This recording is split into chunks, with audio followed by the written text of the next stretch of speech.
It was an untimely death indeed. We were shocked, all of us, to learn of the news of his passing yesterday, and we were in contact with the union leadership from the National Union of Mineworkers. It was just shocking news, something completely unexpected, and other comrades actually were in communication with him earlier yesterday before he passed away, and there was no anticipation that we could encounter the loss we encountered as the working class movement yesterday when he passed away. Yeah, and of course it is still an incredibly sensitive moment, including for the family. But what do we know about the cause of his death, if anything?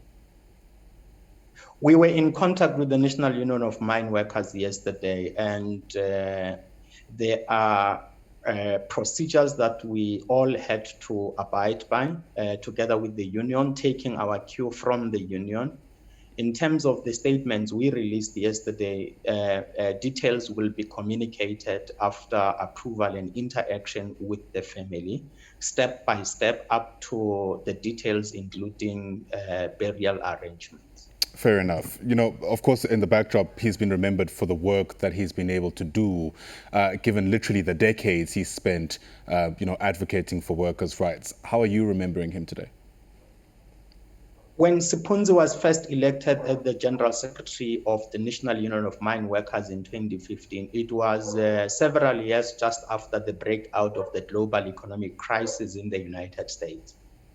That crisis saw massive restructuring in the mining sector in our country. Platinum prices, an important ingredient in the car making industry. Actually, it is used for the production. It is an important ingredient in the production of catalytic converters. Almost all metal prices went down.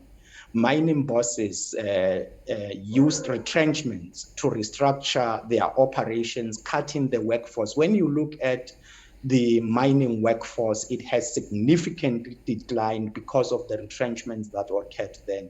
It was in that context that Marikana occurred in 2012. So when Sipunzi took over in his elected capacity as the General Secretary of the National Union of Mineworkers, it was at a time when both the union and the industry were seeking a turnaround, and it was a very difficult time.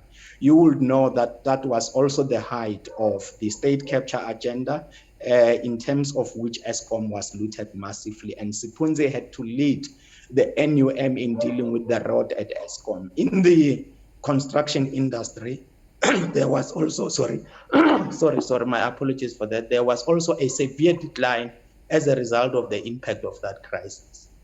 Right. And, it also comes at a time, the passing that is, when, labor specifically is facing an incredibly difficult moment. In fact, I imagine coming into the new year, there'll be a couple of court cases in an effort to try and get government to adhere to that long-standing wage increase agreement. That's certainly high on the agenda, no doubts. How best do we go about observing the complex situation that is likely to present in memory of, the work done by people like Sipunzi? We are indeed in a complex situation. All industries are facing, especially workers in all industries are facing a difficult situation. Look at the media industry. Media 24 alone, about over 500 workers were retrenched there. There have been massive retrenchments in the media industry. Other workers have had to take pay cuts.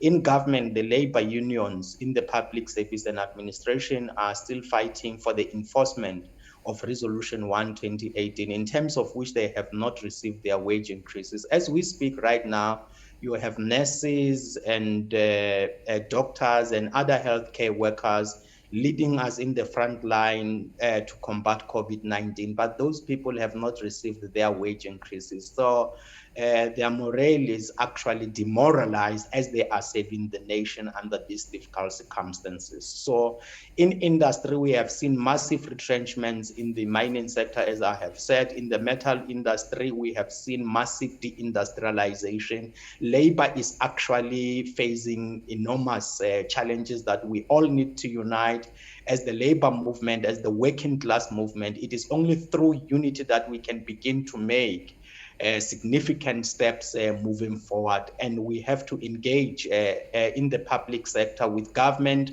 to resolve the challenges that we are faced with. And we are saying this at a time when the second surge of COVID-19 is rising rapidly. We are losing lives. It is just a crisis situation in which also poverty, inequality, and as I said earlier, due to the retrenchment, unemployment are rising.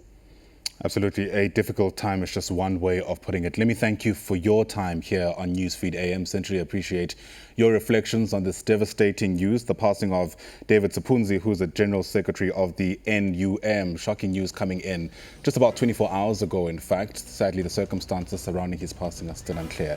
That there is Dr. Alex Mashilo, who is, of course, a Central Committee member of the SACP.